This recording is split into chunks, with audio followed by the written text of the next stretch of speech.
अर्श न्यूज़ की सारी खबरें आप तक। नमस्कार, मेरा नाम है तानिया सानियल। मैं सुपरवाइज़र एफएस हूँ, पोस्टेड हूँ आरएचक्यू लिया में। अच्छा, पहली आप देश की पहली महिला हैं जो फायर फाइटर में आई हैं, क्योंकि महिलाएं आज तक नहीं हैं, हर डिपार्टमेंट में महिलाएं हैं, क्या कहेंगे इसमें? मैं 2018 को इस डिपार्टमेंट में आई हूँ। पहले तो मैं शुक्रगुजार हूँ एयरपोर्ट अथॉरिटी ऑफ इंडिया का कि उन्होंने मुझे ये मौका दिया कि ऐसे डिपार्टमेंट में ज्वाइन करने के लिए। और मुझे बहुत अच्छा लगा जब ये डिपार्टमेंट में आई तो एयरपोर्ट अथॉरिटी ऑफ इंडिया मुझे अच्छे से ट्रेन किया for aircraft fire fighting. Normally it's called ARFF, airport rescue and fire fighting services. तो अभी हम लोग प्रॉपर ट्रेन है और मुझे बहुत अच्छा लग रहा है कि मैं ये टीम का हिस्सा बन गई हूँ। अभी तक आप कितने का हिस्सा रही हैं, कितनी घटनाओं में पहुंची हैं? मैं फायर ट्रेनिंग सेंटर में पोस्टेड थी बहुत दिन के एज ए ट्रेनर। तो हम बहुत अच्छा बात है कि काफ़ी लड़कियाँ अभी मोटिवेटेड हो रही है और काफ़ी लड़कियाँ इस स्पेशल सर्विस को ज्वाइन करना चाहती है। तो मैं यही बोलना चाहूँगी कि सारे जो गर्ल्स, स्पेशली गर्ल्स जो देख रहे हैं कि आप भी आगे आई है और आप भी ऐसी सर्विस ज्वाइन कीजिए। क्योंकि हालांकि अभी देखा जो इंडिया पाकिस्तान का वॉर हुआ था, ऑपरेशन सिंदूर, उसमें दोनों ही महिला थी जिनसे मैन विजेता हुई हासिल हुई। क्या कहेंगे कि महिलाएं अभी भी कुछ देखा, महिला अभी भी कहीं पीछे है, उनको आगे आना चाहिए? मुझे तो लगता है सर कि नारी का और एक रूप होता है शक्ति, नारी शक्ति। तो ऐसे कोई काम है ही नहीं जो हम कर नहीं सकते।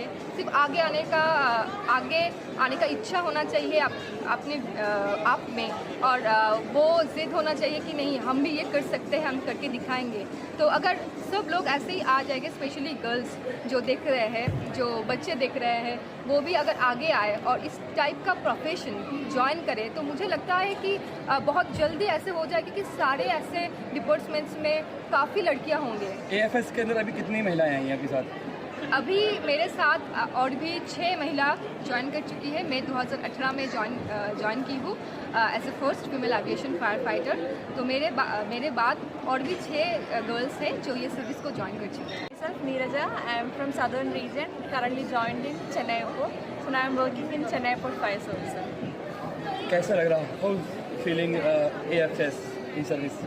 So as per when I joined the AFS, there were lots of things that we have faced, and we came forward. And now I feel so proud that I have joined AFS and I am doing very good, sir. हमारा एक procedure होता है जिसमें हम कहते हैं RCF, यानी कि रेडियो कम्युनिकेशन फेलियर।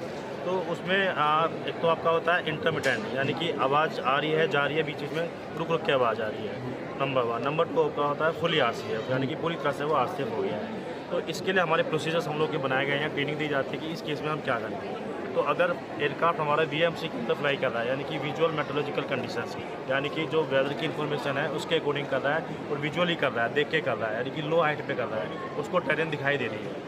तो उसमें उसकी प्रोसीजर ये होता है कि वो जो उसका जो नियरेस्ट एरोड्रोम होगा वो उस पर लैंड करेगा, और लैंड करने के बाद इमीडिएटली लैंड करेगा। लैंड करने के बाद किसी न किसी कम्युनिकेशन मीन से, यानी कि टेलीफोन भी हो सकता है, STD भी हो सकता है, किसी न किसी तरीके से वो हमको इन्फॉर्मेशन देगा कि मैं कभी देखा गया कि अभी आपने रिसेंटली देखा हादसा हुआ था, ऐसे हादसों से बचने के लिए कभी कभी होता है कि कम्युनिकेशन बिल्कुल ही ख़त्म हो जाता है, उनको पता नहीं होता कि हम कैसे हम बात करें।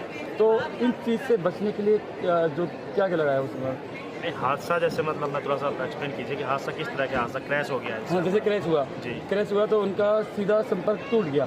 किससे संपर्क टूट गया? जो आपके ATC से या कंट्रोल रूम से। जी, तो उनको कैसे पता लगे कि वो जो हमारा हवाई जहाज़ था वो मिसिंग हो गया है, क्यों नहीं हो रहा है, या कुछ उनके साथ कुछ हुआ है? ठीक, बहुत अच्छा क्वेश्चन आपने पूछा। हाँ। जैसे अभी उन्होंने आपको समझाया कि कम्युनिकेशन नेविगेशन सर्विसेज होती हैं। हाँ। इंडिया के अंदर जो हमारे जो डिवाइसेज हैं, जो हमारे जो ऑफिसर आपको उन्होंने बताया, इंडिया के अंदर सबसे एडवांस है ये। एडवांस यानी सबसे बेस्ट इंडिया के हमारे पास है, एयरपोर्ट अथॉरिटी के पास है। तो इसलिए हमको ना कुछ एडिशनल सर्विसेज उन्होंने दी गई है। तो उसमें हमारा एक आता है खोज एवं बचाव सेंटर, यानी कि रेस्क्यू एंड कोऑर्डिनेशन सेंटर, और कह सकते हैं सर्च एंड रेस्क्यू सेंटर। तो उसके लिए हमारे 5 RCC सेंटर्स बने हुए हैं, रेस्क्यू एंड कोऑर्डिनेशन सेंटर्स। उसकी जिम्मेदारी हमको दी गई है, लैंड के ऊपर एयरपोर्ट्स अथॉरिटी को दी गई है, बहुत बड़ी रिस्पॉन्सिबिलिटी है ये। तो और समुद्र के ऊपर, मैरीटाइम के ऊपर दी गई है, कोस्ट गार्ड के ऊपर। तो हमारी इसकी एक कमेटी बनी हुई है जिसको हम कहते हैं national aeronautical search and rescue committee, जो कि secretary minister of civil aviation उसको हेड करते हैं। उसके कन्वीनर हमारे मेंबर ANS साहब होते हैं।